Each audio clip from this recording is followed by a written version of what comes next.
Hi అండి. అందరికీ నమస్కారం. ఈరోజు మీకోసం ఒక కథ. మరి కథలోకి వెళ్తే, అది ఒక అందమైన కళ్యాణ మండపం.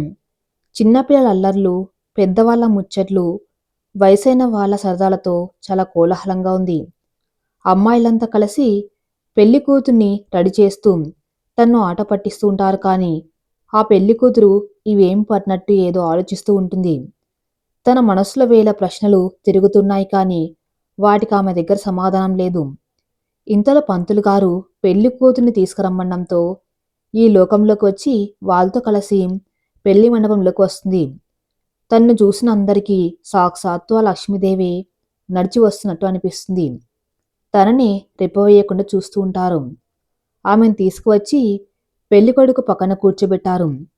అతను తనకేం సంబంధం లేకుండా పూజారి గారు చెప్పిన పనులు చేస్తూ ఉంటాడు. అంతేకాని కనీసం ఆ అమ్మాయి వైపు చూడ్నే చూడ్డు.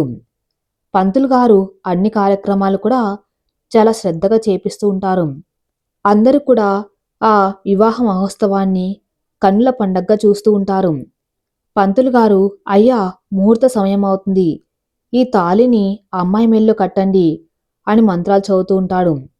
ఆ అబ్బాయి తాళిని తీసుకుని కనీసం ఆ అమ్మాయి మొహం కూడా చూడకుండా తాళి కడతాడు. ఆ సమయంలో ఆమె కళ్ళ నుంచి కన్నీళ్లు వచ్చి అతని కాళ్ల మీద పడతాయి.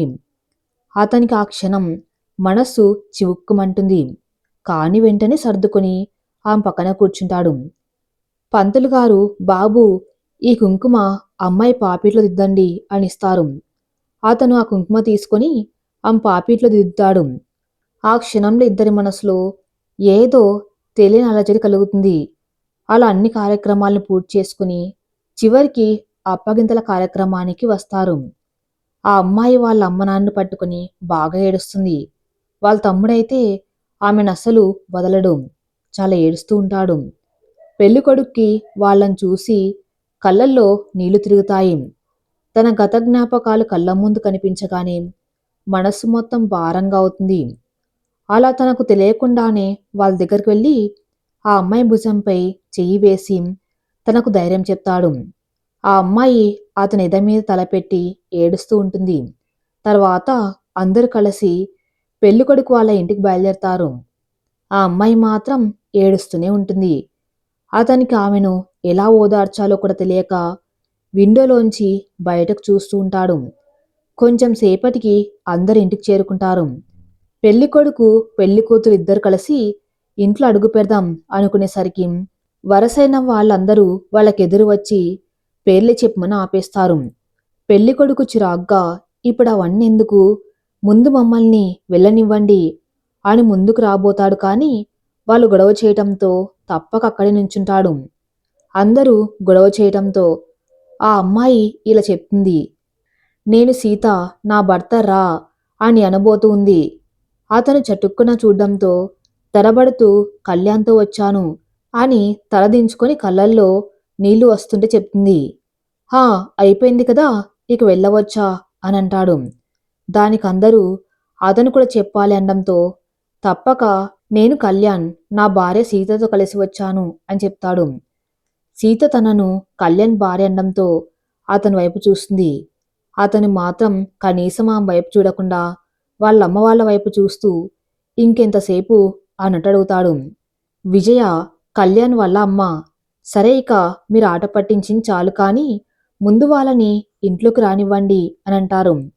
దాంతో వాళ్లకు హారతి ఇచ్చి లోపలికి తీసుకుని వస్తారు. అమ్మ సీత, నువ్వు నాతో పాటు రా అని దేవుడి దగ్గర దీపం పెట్టించి రెస్ట్ తీసుకోమని ఒక రూమ్ చూపిస్తారు. సీత ఆ రూమ్లోకి వెళ్ళి ఫ్రెష్ అయ్యి బెడ్ మీద వెనక్కి వాలి తన జీవితం గురించి ఆలోచిస్తూ అలాగే నిద్రలోకి జారుకుంటుంది. సీత పేరుకు తగినట్టుగానే అచ్చమ్మ సీతాదేవిలానే ఉంటుంది. పెద్ద పెద్ద కళ్ళు, చిన్న ముక్కు, ఎర్రటి పెదాలు, వాలుజడ ముట్టుకుంటే మాసిపోయేంత అందంగా ఉంటుంది. సీత వాళ్ళ నాన్నగారు బ్యాంకులో జాబ్ చేస్తూ ఉంటారు. వాళ్ళ అమ్మగారు ఒక సాధారణమైన గృహిణి. భర్త, పిల్లలు తప్ప ఇంకేం తెలియదు. సీతకు ఒక తమ్ముడు కూడా ఉన్నాడండోయ్. చాలా అల్లరి పిల్లాడు. ఒక్క నిమిషం కూడా సైలెంట్గా ఉండడు.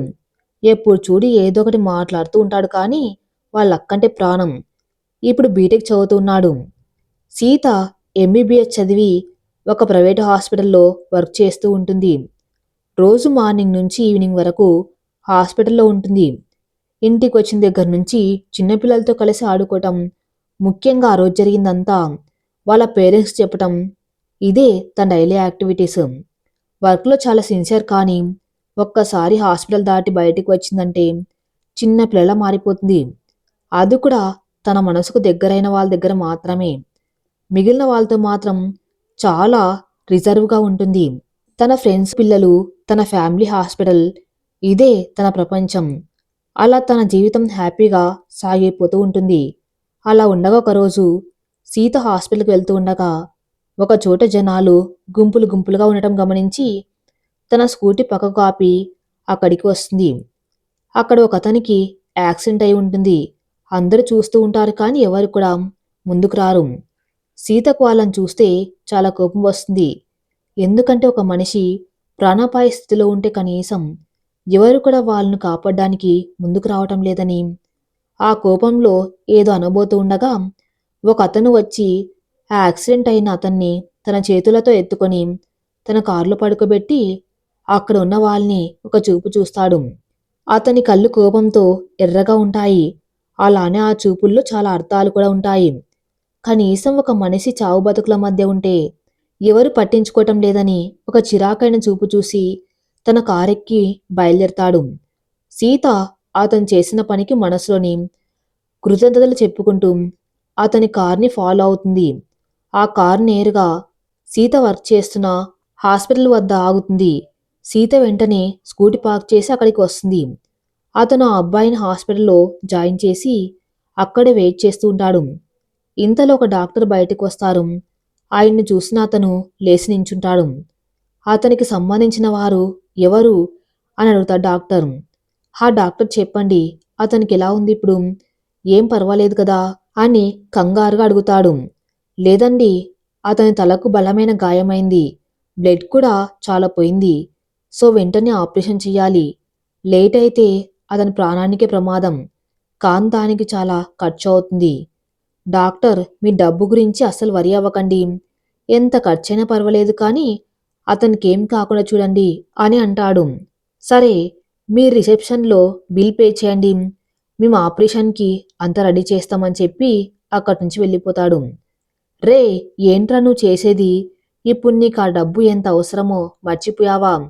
నువ్వు ఆస్ట్రేలియా వెళ్ళటానికి చాలా కష్టపడి మరి సంపాదించావు, అలాంటిది ఇప్పుడు ముక్కు మొహం తెలియని అతని కోసం నీ ఫ్యూచర్ నాశనం చేసుకుంటావా అని కోపంగా అంటాడు అతని ఫ్రెండు. అతను చిన్నగా నవ్వుతూ, రే, నేను ఆస్ట్రేలియా ఇప్పుడు కాకపోతే తర్వాత వెళ్ళవచ్చు కానీ అతని ప్రాణం ఒక్కసారి పోతే మళ్ళీ తిరిగి రాదురా. అయినా ఇప్పుడు నేను ఆస్ట్రేలియా వెళ్ళటం కంటే అతను ప్రాణాలతో ఉండటం ముఖ్యం. అది కాదురా, ఒకసారి నేను చెప్పేది పూర్తిగా విను అంటారు రాజు. అతను ప్లీజ్ రా, నన్ను ఫోర్స్ చేయకు, నీకు తెలుసు కదా నేను ఒక్కసారి ఏదైనా అనుకుంటే ఖచ్చితంగా చేస్తానని. సో ఇక నువ్వేం మాట్లాడకుండా నాతో పాటు రా, ఒకవేళ నీకు ఇష్టం లేకపోతే ఇక్కడి నుంచి వెళ్ళిపో, అర్థమైందా? "ఉమ్, ఎంత చెప్పినా నువ్వు వినవని అర్థమైందిలే కానీ పద అని అతనితో కలిసి క్యాష్ కౌంటర్ దగ్గరికి వెళ్ళి అమౌంట్ పే చేస్తారు. అతను అమౌంట్ పే చేసి వెళ్ళాక ఇప్పటి వరకు అతని మాటలు వింటున్న సీత చాలా ఇంప్రెస్ అవుతుంది. వెంటనే క్యాష్ కౌంటర్ దగ్గరికి వెళ్ళి అతని డీటెయిల్స్ తెలుసుకుంటుంది. అక్కడి నుంచి తన క్యాబిన్లోకి వెళ్ళి చైర్లో కూర్చొని తన డీటెయిల్స్ చూస్తూ ఉంటుంది. సీత అక్కడ ఉన్న పేరు చూసి ఆ పేరును తడుముతూ తనలో తనే మురిసిపోతూ ఉంటుంది. మనసులో రామ్, ఎంత చక్కని పేరు, నిజంగా ఆ రాముడికున్నంత మంచి మనసు ఉంది నీకు అనుకుంటూ అతని నెంబరు తన ఫోన్లో సేవ్ చేసుకుంటుంది. వాట్సాప్లో తన ప్రొఫైల్ ఫోటోని సేవ్ చేసుకుంటుంది. ఆ ఫోటోలో Ram white shirt blue jeans వేసుకొని కళ్ళకు షేడ్స్ పెట్టుకుని చాలా స్టైలిష్గా ఉంటాడు. ఆ ఫోటో చూసిన సీత తనలో తానే సిగ్గుపడుతూ ఆ ఫోటోని ప్రేమగా తడుముతూ నా రాముడికి ఏమాత్రం తీసిపోని అందం నీది అని అనుకుని ఆ ఫోటో చూస్తూ ఉంటుంది. తర్వాత కొంతమంది పేషెంట్స్ని ట్రీట్ చేసి మళ్ళీ రామ్ కోసం వెళ్తుంది. అక్కడ రామ్ చైర్లో కూర్చొని ఫోన్లో ఏదో చూస్తూ ఉంటాడు. తన్ని చూడగానే సీతకు అర్థమవుతుంది, తను ఉదయం నుంచి ఏం తినలేదు అని. వెంటనే తన ఫోన్ నుంచి ఆర్డర్ పెడుతుంది. అక్కడే కొంచెం దూరంగా ఉండి రామ్నే చూస్తూ ఉంటుంది. ఇంతలో ఆర్డర్ రావటంతో వచ్చిన డెలివరీ బాయ్కి రామ్ని చూపించి అతనికి ఇమ్మని చెప్తుంది. అలా అని దానిలో ఒక స్లిప్ కూడా పెడుతుంది. అతను రామ్ దగ్గరికి వెళ్ళి ఆర్డర్ ఇస్తాడు. రామ్ అతన్ని అయోమయంగా చూస్తూ నేను ఆర్డర్ ఇవ్వలేదు అని అంటాడు. సార్, ఇది మీకు ఇమ్మని ఒక మేడం ఇచ్చారు సార్, తీసుకోండి అని ఇస్తాడు. మేడమా? ఎవరా మేడం అని అడుగుతాడు. ఏమో సార్, నాకు తెలియదు, మీకు ఇమ్మని చెప్పారు అని చెప్పి అక్కడి నుంచి వెళ్ళిపోతాడు. రామ్ మనీ ఇస్తుంటే వద్దు సార్, ఆల్రెడీ మేడం పే చేశారు అని చెప్పేసి వెళ్ళిపోతాడు. రామ్ మనసులో ఎవరా మేడం అని ఆలోచిస్తూ ఉంటాడు. ఇంతలో రాజు ఎవరైతే ఏంటి బావా, అసలే ఆకలి దంచేస్తుంది, పద వెళ్ళి ఒక పట్టుబడదాం అని ఇద్దరు లేచి ముందుకు రాబోతారు. అక్కడికి ఒక నర్సు వచ్చి సార్, మీరు ఆ రూమ్లో కూర్చొని తినవచ్చు అని చెప్తుంది. రామ్ అయ్యో ఇట్స్ ఓకే అండి, మేం క్యాంటీన్లో కూర్చొని తింటాం అని అంటాడు. సార్, మా మేడం మిమ్మల్ని ఆ రూమ్లో కూర్చుని తినమని చెప్తున్నారు, మీకు కంఫర్ట్గానే ఉంటుంది, అండ్ అది మేడం పర్సనల్ రూమ్, ఎవరు రారు అని చెప్తుంది. రామ్ సరే అని ఆ రూమ్లోకి వెళ్తూ అసలు ఎవరా మేడం అనుకుంటూ వెళ్ళి ఆ కవర్ ఓపెన్ చేసి చూస్తాడు. అందులో ఒక స్లిప్ ఉంటుంది. అది చూసిన రామ్ మొహంలో చిన్నగా నవ్వు వస్తుంది. ఆ స్లిప్ తీసి పాకెట్లో పెట్టుకుని బాగా ఆకలి ఉండడంతో గబాగబా తింటూ ఉంటాడు. దూరం నుంచి చూస్తున్న సీత తను తినడం చూసి నవ్వుకుంటూ వెళ్ళిపోయింది. రే, ఎవర్రా మేడం మన కోసం ఎందుకు ఫుడ్ ఆర్డర్ పెట్టింది, అసలు తన రూమ్ మనకెందుకు ఇచ్చినట్టు అని తింటూ అడుగుతాడు రాజు. ఏమో బావా, నాకు మాత్రం ఏం తెలుసు, కానీ నిజంగా మేడం ఎవరో కానీ చాలా మంచిదానిలాగా ఉందిరా, మన ఆకలి తెలుసుకుని మరి ఫుడ్ పెట్టిందంటాడు. నిజంగా దేవతరా బాబు, సమయానికి ఫుడ్ పెట్టింది, కనీసం నాకు ఆ ఆలోచన కూడా రాలేదు ఆన్లైన్లో ఫుడ్ ఆర్డర్ ఇవ్వాలి అని. నిజంగా బావా, ఆవిడ ఎవరో కానీ కనిపిస్తే థ్యాంక్స్ చెప్పాలి, అలానే నాకు కూడా ఆ టెన్షన్లో ఫుడ్ గురించి కూడా ఆలోచన రాలేదు అని అంటారు రాజు. ఇద్దరు అలా మాట్లాడుకుంటూ తినేసి మళ్ళీ ఆపరేషన్ థియేటర్ దగ్గరకు వస్తారు. అప్పుడే డాక్టర్ బయటకు వస్తాడు. డాక్టర్ అతనికి ఎలా ఉంది ఇప్పుడు అని కంగారుగా అడుగుతారు Ram. He's out of danger, ఎటువంటి ప్రమాదం లేదు, కొంచెం సేపటికి స్పృహ వస్తుంది, మీరు వెళ్ళి చూడవచ్చు అని అక్కడి నుంచి వెళ్ళిపోతారు. ఆ మాట విన్నాక రామ్ రాజు ఇద్దరు ప్రశాంతంగా ఊపిరి పీల్చుకున్నారు. దూరంగా వాళ్ళని చూస్తున్న సీత కూడా రామ్మొహంలో కనిపిస్తున్న ప్రశాంతత చూశాక చాలా రిలీఫ్గా ఉంటుంది. ప్రశాంతంగా ఇంటికి బయలుదేరుతుంది. ఇంటికి వెళ్ళింది అనే కానీ తన మనసంతా రామ్ చుట్టూనే తిరుగుతూ ఉంటుంది. ఫోన్లో రామ్ ఫోటో చూస్తూ అసలు ఇంత అందంగా ఎలా పుట్టావు బాబు, నువ్వే కాదు నీ మనస్సు కూడా అందంగానే ఉంది అని అనుకుంటూ తన గురించి ఆలోచిస్తూ ఎప్పటికో పడుకుంటుంది. ఇంతలో డోర్ సౌండ్ రావటంతో ఇప్పటి వరకు ఊహల్లో ఉన్న సీత ఉలిక్కిపడి లేచి తనెక్కడ ఉందో అర్థమై ఫేస్ వాష్ చేసుకుని వెళ్ళి డోర్ ఓపెన్ చేస్తుంది. ఎదురుగా విజయ, కళ్యాణ్ వాళ్ళమ్మ నించొని ఉంటారు. తల్లి, డిస్టర్బ్ చేశానా అని అడుగుతారు. అయ్యో అత్తయ్య, అలాంటిదేం లేదు, ఏంటో చెప్పండి అంటారు సీత. ఏం లేదు తల్లి, కొత్త కోడలు ఇంట్లో వంట చేయటం మా ఆచారం కాబట్టి నువ్వొచ్చి కొంచెం స్వీట్ చేయమ్మా అని అంటారు. హా, అలానే అత్తయ్య, ఒక 10 నిమిషాలు నేను ఫ్రెష్ అయ్యి వస్తాను అని చెప్పి వెళ్ళి ఫ్రెష్ అయ్యి బ్లూ కలర్ శారీ కట్టుకుని వంట చేయడానికి వెళ్తుంది. బ్లూ కలర్ శారీ, నగలేం లేకుండా మెడలో పచ్చని పసుపు తాడు, చేతి నిండా గాజులు, కాళ్ళకి పారాని, కళ్ళకు కాటుక, నుదుటిన సింధూరంతో చూడ్డానికి చాలా ముచ్చటగా ఉంటుంది. అందరూ తన్నే చూస్తూ ఉంటారు. అప్పుడే కిందికి వచ్చిన కళ్యాణ్ కూడా సీతని అలా చూసి మురిసిపోయి ఒళ్ళంతా కళ్ళు చేసుకుని మరీ చూస్తూ ఉంటాడు. ఇంతలో తన ఫోన్ రింగ్ అవ్వటంతో ఈ లోకంలోకి వచ్చి కాల్ మాట్లాడుకుంటూ సోఫాలో కూర్చున్నాడు. సీత కిచెన్లోకి వెళ్ళి ముందుగా దేవుడికి నైవేద్యం వండి తర్వాత దేవుడికి హారతి ఇచ్చి అందరికీ ఆ ప్రసాదం బౌల్లో వేసి అందరికి ఇస్తుంది. అలానే కళ్యాణ్కి కూడా ఇచ్చి తన్నే చూస్తూ ఉంటుంది. అందరూ తిని చాలా బాగుంది అని మెచ్చుకుంటారు, కానీ కళ్యాణ్ మాత్రం ఏం మాట్లాడకుండా మౌనంగా తినేసి బౌల్ అక్కడ పెట్టి కనీసం సీత వైపు చూడకుండా వెళ్ళిపోతాడు. కళ్యాణ్ అలా వెళ్ళగానే సీత మనస్సు చివుక్కుమంటుంది. అలా కళ్యాణ్ వెళ్ళిన వైపు చూస్తూ ఉంటుంది. అప్పుడే విజయ్ గారు అక్కడికి వచ్చి సీతతో స్వీట్ చాలా బాగుంది తల్లి అని తల నిమురుతూ ఉంటారు. సీత చిన్నగా నవ్వుతుంది. నీకు ఒక విషయం తెలుసా అసలు? మీ ఆయనకు స్వీట్ అంటే ఇష్టం లేదు కానీ ఫస్ట్ టైం స్వీట్ మొత్తం తినేశాడు అని అంటారు. సీత ఆవిడ వైపు ఆశ్చర్యంగా చూస్తుంది. నిజం తల్లి, అసలు ఇంట్లో ఎప్పుడైనా స్వీట్ చేస్తే కనీసం దాని వాసన కూడా చూడ్డు. అలాంటిది మొదటిసారి నీకోసం తిన్నాడంటేనే అర్థమవుతుంది వాడికి నువ్వంటే ఎంత ఇష్టమో అని చిన్నగా నవ్వి అక్కడి నుంచి వెళ్ళిపోతారు. సీత విజయ్ గారు అన్న మాట తలుచుకొని నిజంగా తనకు స్వీట్ అంటే ఇష్టం లేదా, కాన్ నా కోసం తిన్నారా అనుకోగానే చాలా సంతోషంగా అనిపిస్తుంది. అలానే తనెంత కష్టపడి తిన్నారో అని అనుకోగానే చాలా బాధగా కూడా అనిపిస్తుంది. అక్కడి నుంచి నేరుగా కళ్యాణ్ ఉన్న రూమ్లోకి వెళ్తుంది. కళ్యాణ్ ల్యాప్టాప్లో వర్క్ చేసుకుంటూ ఉంటాడు. సీతకి ముందుకు వెళ్ళాలి అని ఉంటుంది కానీ మళ్ళీ తన్ని డిస్టర్బ్ చేయటం ఇష్టం లేక వెనక్కి తిరిగి వెళ్ళిపోతుంది. అంతే, అప్పటి వరకు ల్యాప్టాప్ చూస్తున్న కళ్యాణ్ సీత వెళ్ళగానే తల ఎత్తి తను వెళ్ళిన వైపు చూస్తూ ఉంటాడు.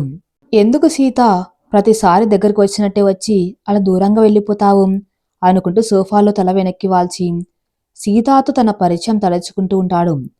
కళ్యాణ్ రామ్. హహహా, కళ్యాణ్ రామ్ ఒక్కరే అండి. Kalyan Ram 6 feet height, 6 pack body, silky hair, చిలిపిగా నవ్వే కళ్ళు, నవ్వుతుంటే బుగ్గన పడే చుట్ట, చూడగానే ఎలాంటి అమ్మాయైనా పడిపోయేలా ఉంటాడు. కళ్యాణ్ వాళ్ళ పేరెంట్స్కి కళ్యాణ్ ఒక్కడే కొడుకు. కళ్యాణ్ వాళ్ళ నాన్నగారు చిన్న బిజినెస్ చేస్తూ ఉంటారు. వాళ్ళమ్మ ఇంట్లోనే ఉండేవాళ్ళు. కళ్యాణ్ ఎంటెక్ చేసి ఒక పెద్ద కంపెనీలో సాఫ్ట్వేర్ డెవలపర్గా వర్క్ చేస్తూ ఉంటాడు. తనకున్న ఒక్కగానొక్క బెస్ట్ ఫ్రెండ్ రాజు. అతనే ఉండి హాస్పిటల్లో రామ్తో పాటు ఉంటాడు కదా, అతనే. కళ్యాణ్కి ఆస్ట్రేలియా వెళ్ళి అక్కడ జాబ్ చేయాలనేది ఒక డ్రీమ్ కానీ అక్కడికి వెళ్ళాలి అంటే చాలా ఫార్మాలిటీస్ ఉంటాయి కాబట్టి దానికి కావాల్సిన మనీ అంతా కూడా తను సొంతంగా సంపాదించి వెళ్ళాలి అనేదే అతని డ్రీమ్. సో చాలా కష్టపడి సంపాదించి సేవ్ చేసుకుంటూ ఉంటాడు. ఒకరోజు రాజు కళ్యాణ్ కలిసి కారులో వీసా ఆఫీస్కి వెళ్తూ ఉంటారు. ఇంతలో రోడ్డు మీద జనాలు గుంపులు గుంపులుగా ఉండటం చూసి కారు పక్కకు ఆపుతారు. ముందుకు వెళ్ళి చూసేసరికి అక్కడ ఒక అతను యాక్సిడెంట్ అయి ఉంటాడు. జనాలు అందరూ చూస్తూ ఉంటారు కానీ ఎవరు అతనికి సహాయం చేయడానికి రాలేదు. అది చూసిన కళ్యాణ్కి చాలా కోపం వస్తుంది. ఎందుకంటే ఒక మనిషి ప్రాణాపాయ స్థితిలో ఉంటే కనీసం ఎవరు కూడా ముందుకు రాలేదు అని. వెంటనే తను ముందుకు వచ్చి అతన్ని ఎత్తుకొని కారులో కూర్చోబెట్టి హాస్పిటల్కి తీసుకుని వెళ్తాడు.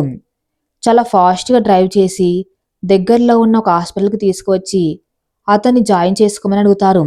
కానీ యాక్సిడెంట్ కేసు కాబట్టి రిలేటివ్స్ ఉంటేనే జాయిన్ చేసుకుంటామని వాళ్ళు చెప్పడంతో కళ్యాణ్ అతను తన అన్నయ్య అని చెప్పి సైన్ చేసి జాయిన్ చేస్తాడు.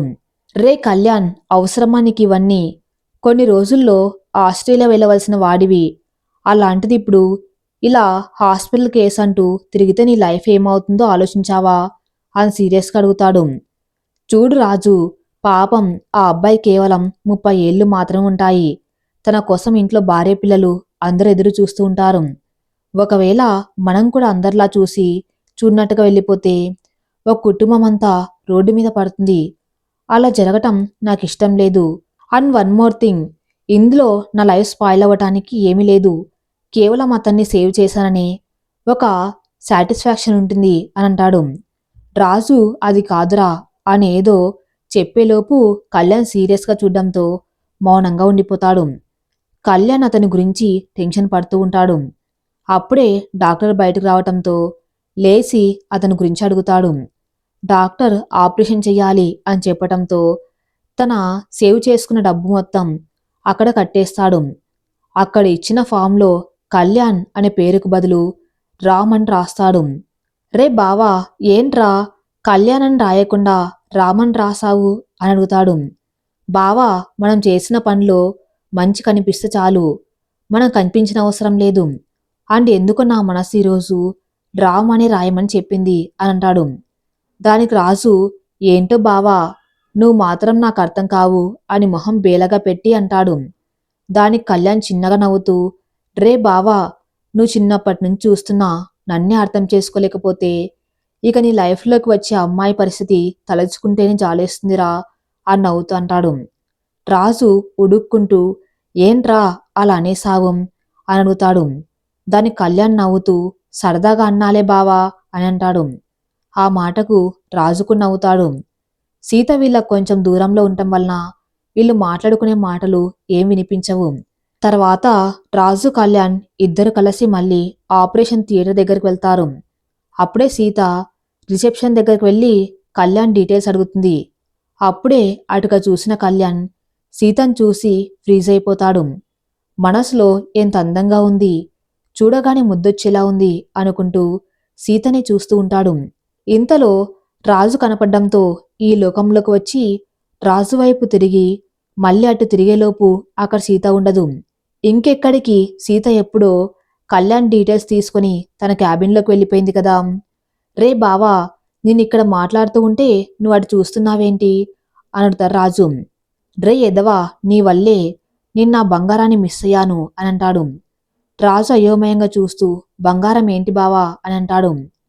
రే, నేను చూసారా, ఎంత అందంగా ఉందో తెలుసా, చూడగానే ముద్దొచ్చేలా ముద్ద మందారంలా ఉంది అని సీతను తలుచుకుంటూ గుండె మీద చెయ్యి పెట్టుకుని ఒక ట్రాన్స్లో ఉన్నట్టు చెప్తాడు. రాజు చాలా ఆశ్చర్యంగా కళ్యాణ్ని చూస్తూ ఉంటాడు. ఎంతసేపటికి రాజు నుంచి ఎటువంటి స్పందన లేకపోవటం వలన కళ్యాణ్ రాజు వైపు చూస్తాడు. రాజు నోరు తెరుచుకొని కళ్యాణ్ని చూస్తూ ఉంటాడు. కళ్యాణ్ రాజుని పిలిచిన పలకడు. అందుకే తల మీద ఒకటి వేస్తాడు. దెబ్బకు రాజు ఈ లోకంలోకి వచ్చి కళ్యాణ్ వైపు పిచ్చి చూపులు చూస్తూ, రే బావా, నేను చూస్తుంది నిన్నేనా అని అంటాడు. దానికి కళ్యాణ్ నవ్వుతూ, ఎందుకలా అడిగావు అని అంటాడు. రే, ఇప్పటి వరకు నువ్వు ఒక అమ్మాయి గురించి మాట్లాడడం నేను చూడలేదురా, అలాంటిది ఇంతలా అమ్మాయి గురించి మాట్లాడుతూ ఉంటే చాలా ఆశ్చర్యంగా ఉందిరా అని అంటాడు. కళ్యాణ్ నవ్వుతూ, ఏమో బావా, ఆ అమ్మాయి ఇక్కడ సెటిల్ అయిపోతుంది అని తన గుండె మీద చేయి పెట్టుకుని అంటాడు. రాజు కళ్యాణ్ని చూస్తూ ఉంటాడు. ఇంతలో కళ్యాణ్కి కాల్ రావటంతో లిఫ్ట్ చేసి మాట్లాడతాడు. వెంటనే చాలా హ్యాపీగా థ్యాంక్స్ అని పెట్టేసి రాజు పక్కన కూర్చుంటాడు. ఏంట్రా అంత హ్యాపీగా ఉన్నావు అని అడుగుతాడు. దానికి కళ్యాణ్ హ్యాపీగా నవ్వుతూ, నేను చేసిన ప్రాజెక్టు సక్సెస్ అయింది బావా అని అంటాడు. రాజు కూడా ఆ మాట విని చాలా హ్యాపీగా ఫీల్ అవుతాడు. కళ్యాణ్, చూర్రా నా బంగారం నా లైఫ్లోకి వచ్చిన వెంటనే నాకెంత హ్యాపీ న్యూస్ తెలిసిందో, నిజంగానే తన గోల్డ్ బావా అని అంటాడు. కళ్యాణ్ హ్యాపీనెస్ చూసి రాజు కూడా హ్యాపీగా ఫీల్ అవుతాడు. ఇంతలో ఆఫీస్ నుంచి మెయిల్ రావటంతో కళ్యాణ్ వాటిని ఓపెన్ చేసి చూస్తూ ఉంటాడు. అప్పుడే సీత వచ్చి, రామ్, కళ్యాణ్ మీరేం తినలేదనుకుంటూ ఫుడ్ ఆర్డర్ పెడుతుంది. ఆ ఫుడ్ వచ్చే వరకు కూడా కళ్యాణ్ని చూస్తూ ఉంటుంది. అప్పుడే డెలివరీ బాయ్ రావటంతో అతనికి కళ్యాణ్ని చూపించి ఆ ఫుడ్ ఇమ్మని చెప్పి ఒక స్లిప్ ఇస్తుంది. ఆ డెలివరీ బాయ్ అలానే కళ్యాణ్కి ఫుడ్ ఇస్తాడు. కళ్యాణ్ మనసులో, ఎవరా మేడం, కొంపతీసి నా బంగారం కాదు కదా అని చుట్టూ చూస్తూ ఆ డెలివరీ బాయ్తో మాట్లాడుతూ ఉంటాడు. కానీ సీత కొంచెం పక్కకు వెళ్ళటంతో కళ్యాణ్ కనిపించదు. రాజు ఎవరైతే ఏంటి బావా అని ఫుడ్ తీసుకొని మనీ ఇవ్వబోతారు, కానీ మేడం ఇచ్చారు అని చెప్పటంతో కళ్యాణ్ మనసులో ఎందుకో సీత ఏమో అనుకుంటూ ఉంటాడు. తర్వాత ఇద్దరు లంచ్ తీసుకుని ముందుకు వెళ్ళబోతూ ఉంటే నర్సు వచ్చి ఒక రూమ్ చూపించి, మేడం ఆ రూమ్లో కూర్చోమని చెప్పారు అని చెప్పింది. ఇద్దరు సరే అని ఆ రూమ్లోకి వెళ్ళి ఫుడ్ ఓపెన్ చేయబోతారు. అప్పుడే కళ్యాణ్కి ఆ కవర్లో ఒక స్లిప్ కనిపిస్తుంది. అది ఓపెన్ చేసి అందులో ఉన్నది చూసి చిన్నగా నవ్వుకొని తన పాకెట్లో పెట్టుకుని తింటూ ఉంటాడు. మనసులో సీతకు థ్యాంక్స్ చెప్పుకుంటాడు. తర్వాత ఇద్దరు కలిసి ఆపరేషన్ థియేటర్ దగ్గరకు వస్తారు. ఇంతలో డాక్టర్ వచ్చి అతనికేం ప్రాబ్లం లేదు అని అంటాడు. దాంతో కళ్యాణ్ ఊపిరి పీల్చుకుంటున్నాడు. అతనికి ఎప్పుడు స్పృహ వస్తుంది అని అడుగుతాడు. దానికి డాక్టర్ ఇంకో 4 గంటల్లో అని చెప్తాడు. కళ్యాణ్ సరే అని అతన్ని చూడ్డానికి లోపలికి వెళ్తాడు. రాజు కళ్యాణ్ ఇద్దరూ అతన్ని చూసి బయటకు వచ్చి కూర్చుంటారు. ఇంతలో రాజుకి ఇంటి దగ్గర నుంచి కాల్ రావటంతో కళ్యాణ్కి చెప్పి ఇంటికి స్టార్ట్ అవుతాడు. కళ్యాణ్ సీత గురించి ఆలోచిస్తూ తల వెనక్కి వాల్చి అలానే నిద్రలోకి జారుకున్నాడు. కాని నిద్రలో అతనికేదో స్పర్శ తెలుస్తూ ఉంటే కళ్ళు తెరుద్దామనుకుంటాడు. కానీ బాగా అలసిపోవటం వలన తన వల్ల కాదు. కానీ తనకు ఆ స్పర్శ చాలా ప్రశాంతంగా ఉంటుంది. కొంచెం సేపటికి మెలకువ చూసేసరికి అక్కడ రాజు కూర్చొని ఫోన్ చూసుకుంటూ ఉంటాడు. కళ్యాణ్ కంగారుగా చుట్టూ వెతుకుతూ ఉంటాడు. అది గమనించిన రాజు ఏమైంది బావా అని అడుగుతాడు. రే, నువ్వొచ్చేసరికి ఇక్కడెవరైనా ఉన్నారా అని అడుగుతాడు. దానికి రాజు ఎవరు లేరు అని అంటాడు. రే, సరిగ్గా గుర్తెచ్చుకో, నిజంగా ఎవరు లేరా అని అడుగుతాడు. రాజు కొంచెం సేపు ఆలోచించి నిజంగా నేను వచ్చేసరికి ఎవరు లేరు బావా, నువ్వే నిద్రపోతూ ఉన్నావు, నేను డిస్టర్బ్ చేయటం ఎందుకని సైలెంట్గా ఫోన్ చూసుకుంటున్నాను అని అంటాడు. అయినా ఎందుకు బావా అంత పర్టికులర్గా అడుగుతున్నావు అని అడుగుతాడు. ఎందుకో నాకు ఇక్కడికి ఆ అమ్మాయి అదే నా బంగారం వచ్చిందేమో అనిపిస్తుంది బావా అని తనకు నిద్రలో అనిపించిన ఫీలింగ్ చెప్తాడు. అలాంటిది ఏం లేదు బావా, ఇప్పటి వరకు తన గురించి ఆలోచిస్తూ ఉన్నావు కదా, అందుకే నీకు అలా అనిపించి ఉంటుంది, అంతేకాని తను ఇక్కడికి రాలేదు అని అంటాడు. రే, అంతే అంటావా, కాని నాకెందుకో తను వచ్చిందేమో అనిపిస్తుంది అని అంటాడు. దానికి రాజు అలాంటిదేమీ లేదు అని చెప్పటంతో కళ్యాణ్ కూడా తనది భ్రమ ఏమో అనుకుని సైలెంట్గా ఉండిపోతాడు. కాని తన మనస్సు మాత్రం సీత ఇక్కడికి వచ్చింది అని గట్టిగా నమ్ముతుంది. అప్పుడే అక్కడికి ఆ అబ్బాయి వాళ్ళ ఫ్యామిలీ మెంబర్స్ ఏడుస్తూ వస్తారు. వీళ్ళకెలా తెలిసిందంటే కళ్యాణ్ నిద్రపోతున్నప్పుడు రాజు అతని ఫోన్ నుంచి వాళ్ళ కాల్ చేసి చెప్పాడన్నమాట. కావ్య అతని భార్య ఏడుస్తూ వచ్చి రూమ్ గ్లాస్ డోర్ నుంచి చూస్తుంది. ప్లీజ్ సిస్టర్, ఏడవకండి, మీ హస్బెండ్కి ఏం కాదు and he's perfect all right అని అంటాడు. చాలా థ్యాంక్స్ అన్నయ్య, నిజానికి మీరు కనుక లేకపోతే మా ఆయనకి ఏమయ్యేదో అని తలుచుకుంటేనే భయమేస్తుందని కళ్యాణ్ కాళ్ళ మీద పడుతుంది. కళ్యాణ్ వెంటనే ఆమెను లేపి, అయ్యో సిస్టర్, అలా అనకండి, ఇందులో నేను చేసింది ఏమీ లేదు, ఏదో నాకు తోచిన సహాయం చేశాను అని అంటాడు. ఆ మాట కావ్య చాలా కృతజ్ఞతగా కళ్యాణ్ వైపు చూస్తుంది. ఇంతలో డాక్టర్ రావటంతో కావ్య వెళ్ళి ఆయన్ను అడుగుతుంది. డాక్టర్ ఏ ప్రాబ్లం లేదు అనడంతో ప్రశాంతంగా ఊపిరి పీల్చుకున్నారు. కళ్యాణ్ కూడా నిన్నటి నుంచి అక్కడే ఉండటంతో ఫ్రెష్ అవ్వడానికి వాళ్ళకి చెప్పి ఇంటికి వెళ్తాడు. ఇంతలో ఆఫీస్ నుంచి కాల్ రావడంతో గతం నుంచి బయటకు వచ్చి కాల్ లిఫ్ట్ చేసి మాట్లాడుతూ ఉంటాడు. అక్కడ సీత కూడా రామ్ గురించి ఆలోచిస్తూ ఉంటుంది. అప్పుడే అక్కడికి విజయ్ గారు వస్తారు. ఆవిడ్ని చూసిన Kalyan I will call you later అని చెప్పి కాల్ కట్ చేసి విజయ్ గారి దగ్గరికి వస్తాడు. మా, ఏంటి ఇలా వచ్చావు, ఏమైనా పని ఉందా అని అడుగుతాడు. ఏం లేదు కన్నయ్య, రేపు ఇంట్లో సత్యనారాయణ వ్రతం ఉంది కదా, నువ్వు బయటికి ఎక్కడికి వెళ్ళకూడదు, ఏమైనా పని ఉంటే ఈరోజు చూసుకో, అలానే రేపు మొత్తం కూడా నువ్వు ఇంట్లోనే ఉండాలి. మా, అదెలా కుదురుతుంది, రోజంతా ఉండటం అంటే కష్టం కదా, సో పూజ ఎప్పుడు చెప్పు అప్పుడు ఉంటాను. చూడు నాన్న, నేను చెప్పవలసింది చెప్పాను, అండ్ ఇది మీ పెళ్ళయ్యాక చేస్తున్న మొదటి పూజ కాబట్టి నువ్వు ఖచ్చితంగా ఉండవలసిందే, అలానే మీ అత్తింటి వాళ్ళందరూ కూడా వస్తారు కాబట్టి నువ్వు ఖచ్చితంగా ఉండవలసిందే, ఇక నీ ఇష్టం అని చెప్పి అక్కడి నుంచి వెళ్ళిపోతారు. కళ్యాణ్ ఇక చేసేదేమీ లేక వాళ్ళ ఫ్రెండ్స్కి తన లీవ్ లెటర్ ఫార్వర్డ్ చేసి రాజుని ఇంటికి రమ్మని కాల్ చేసి చెప్తాడు. రాజు కూడా వస్తాను అని అంటాడు. ఇంతలో విజయ్ గారు భోజనానికి రమ్మండంతో కిందికి వచ్చి డైనింగ్ టేబుల్ మీద కూర్చొని సీత కోసం చూస్తూ ఉంటాడు. అప్పుడే సీత కిచెన్లోంచి అన్ని తీసుకుని వస్తూ ఉంటుంది. కళ్యాణ్ సీతనే చూస్తూ ఉంటాడు. సీతకు ఏదో అనిపించి కళ్యాణ్ వైపు చూస్తుంది. సీత అలా చూడగానే కళ్యాణ్ తరబడుతూ చూపు తిప్పేస్తాడు. అది చూసి సీత చిన్నగా నవ్వుకుంటుంది. అమ్మ సీత, నువ్వు కూడా కూర్చో అని అంటారు. దానికి సీత ఆవిని కూర్చోపెట్టి స్వయంగా తానే ప్లేట్లో వడ్డిస్తుంది. అదేంటి తల్లి, నువ్వు కూర్చో అని అంటారు. దానికి సీత చిన్నగా నవ్వి, ముందు మీరు తినండి అత్తమ్మ, అసలే మీరు మందులు కూడా వేసుకోవాలి, మీరు తిన్నాక నేను తింటాను అని అంటుంది. సీత తన మీద చూపిస్తున్న ప్రేమకు ఆవిడ కళ్ళల్లో నీళ్ళు తిరిగాయి. ప్రేమగా సీతలని మీరు తినడం మొదలు పెడతారు. కళ్యాణ్ సీత వాళ్ళ అమ్మ మీద చూపిస్తున్న ప్రేమను చూసి చాలా హ్యాపీగా అనిపిస్తుంది.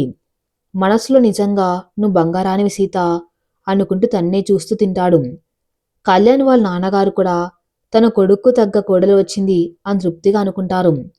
అందరూ భోజనం చేశాక కళ్యాణ్ తన రూములోకి వెళ్ళి వర్క్ చేస్తూ ఉంటాడు. వాళ్ళ నాన్నగారు కూడా పడుకోవడానికి వెళ్తారు. సీత విజయ్ గారికి మందులిస్తుంది. అవి వేసుకుని సీత పక్కన కూర్చొని సీతకు వడ్డిస్తూ తనతో మాట్లాడుతూ ఉంటారు. సీత కూడా ఆవిడ కబుర్లు చెబుతూ తినేస్తుంది. తర్వాత ఇద్దరు కలిసి కిచెన్లో అన్ని సర్దేసి పడుకోవడానికి వెళ్తారు. సీత విజయ్ గారు ఒకే రూంలో పడుకుంటారు. సీత పర్వాలేదు అని చెప్పినా కూడా విజయ్ గారు తనకు తోడుగా అక్కడే ఉంటారు. సీత కూడా ఆవిడ ప్రేమను చూసి మనసులో చాలా హ్యాపీగా ఫీల్ అవుతుంది. సీత పడుకుంది అనే కానీ అస్సలు నిద్రపట్లేదు. కళ్యాణ్ గురించి ఆలోచిస్తూ ఉంటుంది. అక్కడ కళ్యాణ్ కూడా తన వర్క్ కంప్లీట్ చేసుకుని బెడ్ మీద వాలి సీత గురించి ఆలోచిస్తూ ఉంటాడు. అలా ఇద్దరు వాళ్ళ గతంలోకి వెళ్తారు. కళ్యాణ్ హాస్పిటల్ నుంచి ఫ్రెష్ అవ్వడానికి ఇంటికి వెళ్తాడు. కళ్యాణ్ వెళ్ళిపోయాడు అని కన్ఫర్మ్ చేసుకుని సీత అతని దగ్గరికి వెళ్తుంది. రాజుకి సీత ఎవరో తెలియకపోవటం వలన డాక్టర్ చెక్ చేస్తుంది అనుకుంటూ బయటకు వెళ్ళబోతాడు. కానీ ఎందుకో సీతను చూడగానే తనతో కళ్యాణ్ అన్న మాటలు మెదులుతాయి. ముందు రోజు అతనికి ఆపరేషన్ సక్సెస్ అయ్యాక కళ్యాణ్ రాజు ఇద్దరు ప్రశాంతంగా కూర్చొని మాట్లాడుకుంటూ ఉంటారు. అప్పుడే కళ్యాణ్ సీతను తలుచుకుంటూ తనలో తను నవ్వుకుంటూ ఉంటాడు. అది గమనించిన రాజు కళ్యాణ్ని కదిపి ఏమైంది బావా, నీలో నువ్వే నవ్వుకున్నావు అని అడుగుతాడు. దానికి కళ్యాణ్ అందంగా నవ్వుతూ బావ నా బంగారం గుర్తు వచ్చింది అని అంటాడు. కళ్యాణ్ నవ్వును చూసి రాజు నవ్వుకుంటూ ఏంటి బావా నువ్వు కూడా సిగ్గుపడుతున్నావు, ఇంతకి మా చెల్లి ఎలా ఉంటుంది ఏంటి అని అడుగుతాడు. కళ్యాణ్ చిన్నగా బ్లెష్ అవుతూ వెన్నెల్లాంటి స్వచ్ఛమైన చిరునవ్వు, ఇలాంటి వారినైనా కట్టిపడేసే ఆ కళ్ళు, దేవకన్య పొరపాటున భూమి మీదకు వచ్చిందా అనిపించే సౌందర్యము, అన్నిటికీ మించి నాకు నచ్చిందంటే నువ్వు ఊహించుకో తను ఎలా ఉంది అని అంటాడు. బావా నువ్వు చెప్తుంటే అర్థమవుతుంది బావా తను ఎలా ఉంటుందో, అయినా చూసిన వెంటనే అలా ఎలా నచ్చింది బావా, రే ప్రేమ ఈ టైంలోనే పుడుతుంది అని ఎవరైనా చెప్పగలరా, లేదు కదా, అలాంటిది నాకు మాత్రం ఏం తెలుసు, కానీ ఒక్క విషయం తను మాత్రం ఈ కళ్యాణ్కి సొంతం, ఇది ఫిక్స్ మామా అని అంటాడు. కళ్యాణ్ అలా చెప్తూ ఉంటే తన్ను చూస్తూ ఉండిపోతాడు. మనసులో ఎలా అయినా అమ్మాయి మా బావ లైఫ్లోకి రావాలి దేవుడా అనుకుంటాడు. ఈ అమ్మాయిరా బాబు ఇక్కడ ఫిక్స్ అయిపోయింది అని తన గుండె మీద చెయ్యి పెట్టుకుని చెప్తాడు. రాజు కళ్యాణ్ చెప్పేది నవ్వుతూ వింటూ ఉంటాడు. అది గుర్తు రాగానే రాజు సీత వైపు చూస్తూ ఉంటాడు. అది గమనించిన సీత ఏంటి అన్నట్టు చూస్తుంది. రాజు ఏం లేదు అని చెప్పి బయటకు వెళ్ళి వెంటనే కళ్యాణ్ కాల్ చేస్తాడు. కానీ కళ్యాణ్ డ్రైవింగ్లో ఉండటం వలన కాల్ లిఫ్ట్ చేయడు.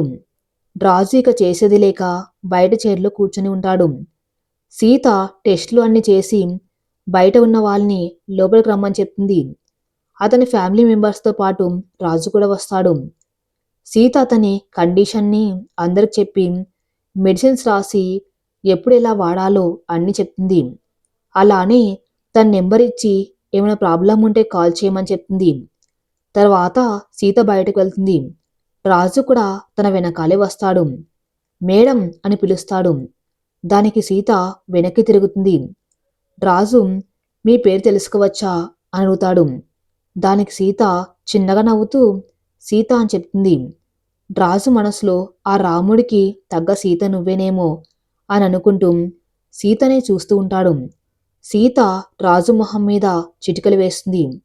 అప్పుడు తేరుకొని నైస్ నేమ్ సిస్టర్, మీకు ఆ రాముల్లాంటి వాడే లైఫ్లోకి వస్తాడు అని కళ్యాణ్ని ఊహించుకుంటూ చెప్తాడు. రాజు అలా అనగానే సీతకు తన రాము కళ్యాణ్ కళ్ళ ముందు మెదులుతాడు. వెంటనే తన బుగ్గలు సిగ్గుతో ఎరుపెక్కుతాయి.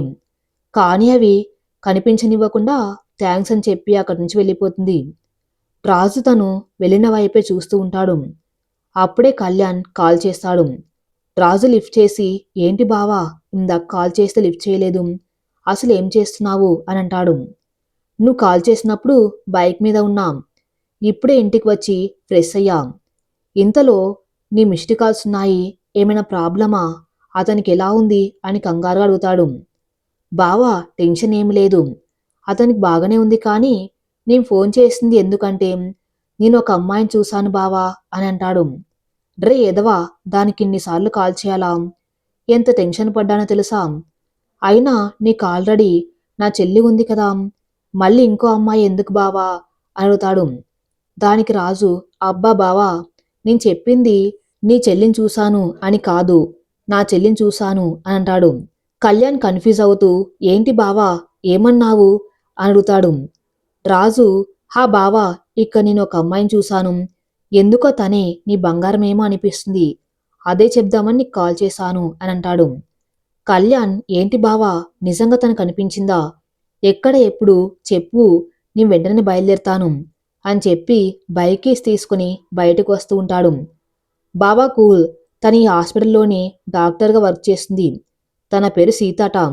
నాకెందుకో తనే నా చెల్లి ఏమో అనిపిస్తుంది అని అంటాడు. కళ్యాణ్ ఎగ్జైట్ అవుతూ నిజంగానా బావా అని అంటాడు. రాజు హా బావా అని మాట్లాడుతూ ఉంటాడు. ఇంతలో కళ్యాణ్ తనకు ఎదురుగా రావటం చూసి షాక్ అవుతాడు. కాల్ కట్ చేసి బావా ఎక్కడ ఉంది బావా, నా సీత చెప్పు అని అడుగుతాడు. రాజు కోపంగా, ఏంటి ఇప్పుడే కదా నేను నీకు ఫోన్ చేసింది, అలాంటిది నువ్వు అప్పుడే ఎలా వచ్చేశావు? అసలెందుకు ఇంత ఫాస్ట్గా డ్రైవ్ చేసుకుంటూ వచ్చావు? అసలేమనుకున్నావు అని ఆగకుండా తిడుతూనే ఉంటాడు. కళ్యాణ్, రే బావా కూల్, ఇప్పుడు ఏం కాలేదు కదా, ఇంకెందుకు నువ్వు అంతలా తిడుతున్నావు అని అంటాడు.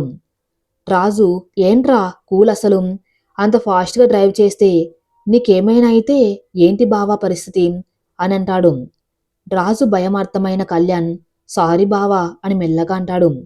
కళ్యాణ్ చెప్పిన విధానానికి రాజు చిన్నగా నవ్వుతూ పర్లేదులే బావా, కానీ ఇంకెప్పుడు కూడా అలా డ్రైవ్ చేయకు అని అంటాడు.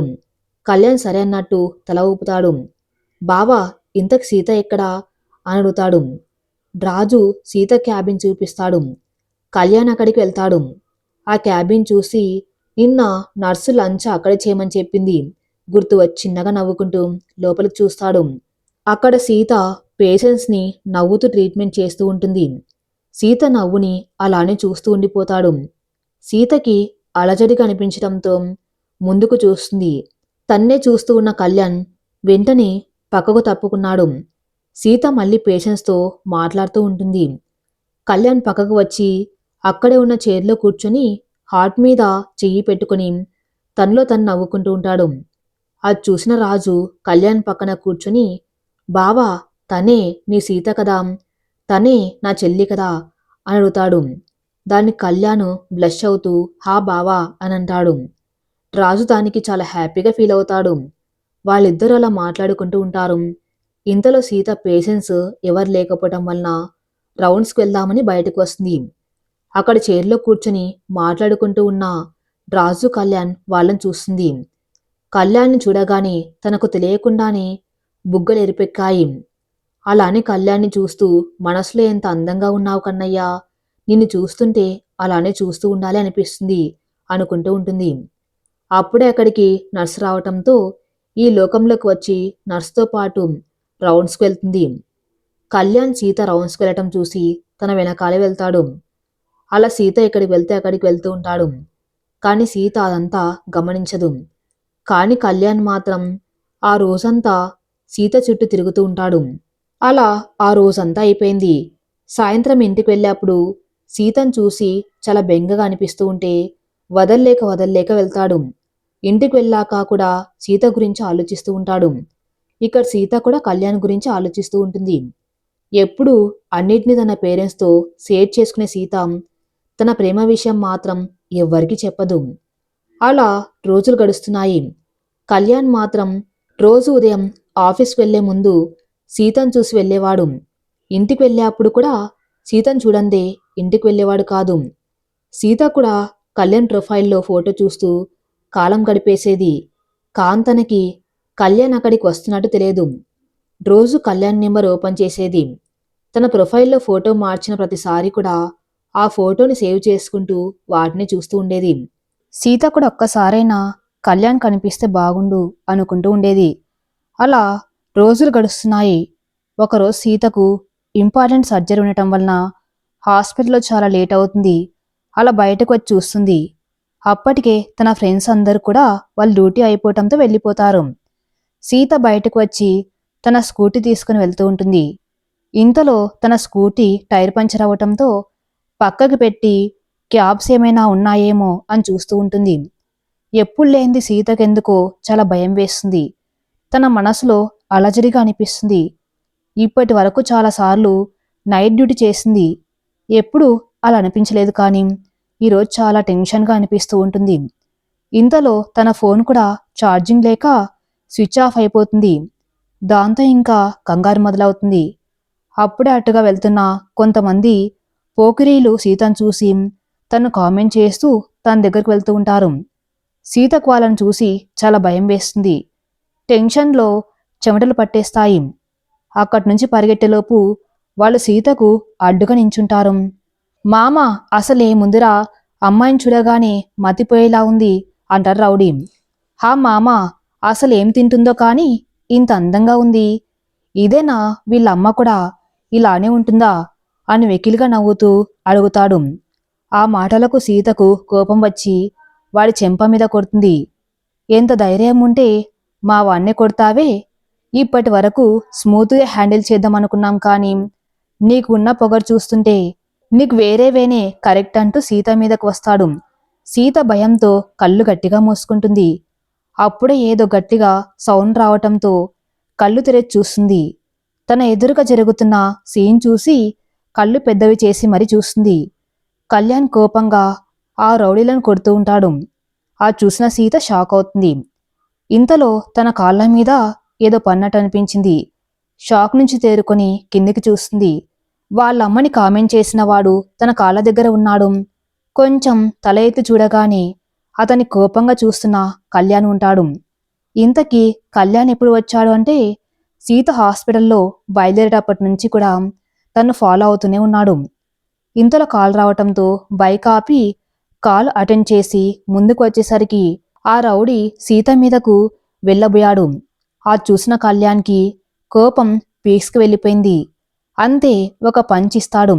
దెబ్బకు వాడు వెళ్ళి అంత దూరంలో పడతాడు. అలానే రెండో వాడిని కూడా కొడతాడు. వాడు వచ్చి సీత కాళ్ళ మీద పడతాడు. రే, సారీ చెప్పరా అని అతని కాళ్ళ మీద తంతూ ఉంటాడు Kalyan. Sorry sister, really very sorry sister అని నొప్పితో విలవిల్లాడుతూ చెప్తారు రౌడీ. ఏంట్రా, నొప్పిగా ఉందా? నొప్పి రాగానే అమ్మ అని అరిచావు, మరి నీ ముందు ఉంది కూడా ఒక అమ్మే కదరా, అప్పుడు గుర్తు రాలేదా? అలాంటి అమ్మని పట్టుకొని అలా ఎలా మాట్లాడగలిగారు? చాని అతన్ని ఇంకా గట్టిగా తంతున్నాడు. అతను బాధతో విలవిల్లాడుతూ ఉంటాడు. సీతకు అతని బాధ చూసి చాలా బాధగా అనిపించి కళ్యాణ్ చేతిని పట్టుకుంటుంది. అప్పటి వరకు సీతను ఏడిపించారు అని కోపంగా ఉన్న కళ్యాణ్ సీత స్పర్శ తగలగానే కూలవుతాడు. అప్పుడు చూస్తాడు తన కళ్ళల్లో నీళ్లు. అవి చూడగానే కళ్యాణ్ మనస్సు చివుక్కుమంటుంది. సీత కళ్ళతోనే అతన్ని వదిలేయమని చెప్తుంది. కళ్యాణ్ కూడా అతన్ని వదిలేస్తాడు. అతను బ్రతుకు జీవుడా అనుకుంటూ వేరే వాణ్ణి తీసుకుని చాలా కష్టంగా పారిపోతాడు. కళ్యాణ్ కోపంగా వెళ్ళి బైక్ మీద కూర్చుని బైక్ స్టార్ట్ చేస్తాడు. సీత అలానే చూస్తూ ఉంటుంది. కళ్యాణ్ యాక్సిలేటర్ రైజ్ చేస్తాడు. కళ్యాణ్ కోపం చూసిన సీత భయంగా అలానే చూస్తూ ఉంటుంది. కళ్యాణ్ తల వెనక్కి తిప్పి ఎక్కమన్నట్టు సైగ చేస్తాడు. సీత కళ్యాణ్ కోపం చూస్తూ భయంగా ఎక్కి కూర్చుంటుంది. కళ్యాణ్ వెంటనే బైక్ ముందుకు పోనిస్తాడు. ఎందుకు కన్నయ్యా అంత కోపం? అసలు ఈ కోపం నా మీదనా లేక వాళ్ళ మీదనా అనుకుంటూ కళ్యాణ్నే చూస్తూ ఉంటుంది. నీ మీద నాకెందుకు బంగారం కోపం? నా కోపమంతా నా మీద. అసలు నీ ఇంకా టైంకి రాకపోయి ఉంటే నీ పరిస్థితి తలచుకుంటూనే ప్రాణం పోతుంది అనుకుంటూ సైడ్ మిర్రర్లో నుంచి సీతను చూస్తూ ఉంటాడు. నాకు తెలుసు కన్నయ్య, నీ కోపం నా మీద కాదు, అది నీ మీదని. ఒకవేళ నువ్వు రాకపోయి ఉంటే నా పరిస్థితి ఏంటా అనుకున్నంత కోపంగా ఉన్నావు కదా అనుకుంటుంది. సారీ బంగారం, నిన్ను నా బైక్ ఎక్కించుకొని హ్యాపీగా తిప్పాలనుకున్నాను, కానీ నువ్వింత భయపడుతున్నప్పుడు ఎక్కించుకుంటావని అనుకోలేదు. నేను నీతో కలిసి నీ బైక్ మీద హ్యాపీగా తిరగాలనుకున్నా, కానీ ఇంత భయపడితే ఎక్కుతానని అనుకోలేదు అనుకుంటుంది. ఇంతలో సీత వాళ్ళ ఇల్లు రావటంతో కళ్యాణ్ బైక్ ఆపుతాడు. కళ్యాణ్కి సీత వాళ్ళ ఇల్లు ఎలా తెలుసు అంటే రోజు సీతను ఫాలో అవుతూ ఉంటాడు కదా, అలా తెలుసన్నమాట. సీత ఆలోచనలో నుంచి తేరుకొని బైక్ దిగి చుట్టూ చూస్తుంది. కాని కళ్యాణ్కి వాళ్ళ ఇల్లు ఎలా తెలుసు అని మాత్రం డౌట్ రాదు. ఆ టైంలో కేవలం కళ్యాణ్ గురించి ఆలోచిస్తూ ఉంటుంది. అప్పుడే వెళ్ళిపోతున్నాడు అని మనసులో అప్పుడే వచ్చేసిందా అనుకుంటూ కళ్యాణ్ని చూస్తుంది. కళ్యాణ్ కూడా చాలా బెంగగా సీతను చూస్తాడు. ఇంతలో కళ్యాణ్ ఫోన్ రింగ్ అవుతుంది. ఫోన్ చూసి విజయ గారు, కన్నయ్య ఏంటి ఇంకా ఇంటికి రాలేదు, చాలా ఆలస్యమైంది కదా అంటారు విజయ్ గారు. హా అమ్మా, దారిలో వస్తున్నా అని సీతను చూసి చెప్తాడు. సరే కన్నయ్య, జాగ్రత్తగా రా, స్లోగా డ్రైవ్ చేయి సరేనా అంటుంది విజయ్ గారు. హా అమ్మా, జాగ్రత్తగానే వస్తా, అలానే స్లోగానే డ్రైవ్ చేస్తాను అని సీతకు కూడా చెప్తున్నట్టు చెప్పి ఫోన్ పెట్టేస్తాడు. చాలా బెంగగా కళ్యాణ్ని చూస్తూ సరే అన్నట్టు తల ఊపుతుంది. కళ్యాణ్ కూడా బైక్ స్టార్ట్ చేసి ముందుకు వస్తాడు. సీత కళ్యాణ్ వెళ్లే వరకు కూడా తన్నే చూస్తూ ఉంటుంది. కళ్యాణ్ వాళ్ళ సందు చివరికి వెళ్ళాక సీత ఇంట్లోకి వెళ్తుంది. సీత వెళ్ళేసరికి అందరూ పడుకొని ఉంటారు. సీత సౌండ్ చేయకుండా తన రూమ్లోకి వెళ్ళి బెడ్ మీద పడిపోయి కళ్యాణ్ గురించి ఆలోచిస్తూ పిల్లోని హక్ చేసుకుని పడుకుంటుంది. కళ్యాణ్ కూడా ఇంటికి వెళ్ళిన దగ్గర నుంచి సీత గురించి ఆలోచిస్తూ ఈరోజు సీతతో బైక్ మీద వచ్చింది తలుచుకుంటూ తెలియకుండానే నిద్రలోకి జారుకున్నాడు. మరి తర్వాత ఏం జరగబోతుందో నెక్స్ట్ ఎపిసోడ్లో చూద్దాం. నెక్స్ట్ ఎపిసోడ్ కోసం నా ఛానల్ని ఫాలో అవుతూ ఉండండి. Thank you for listening.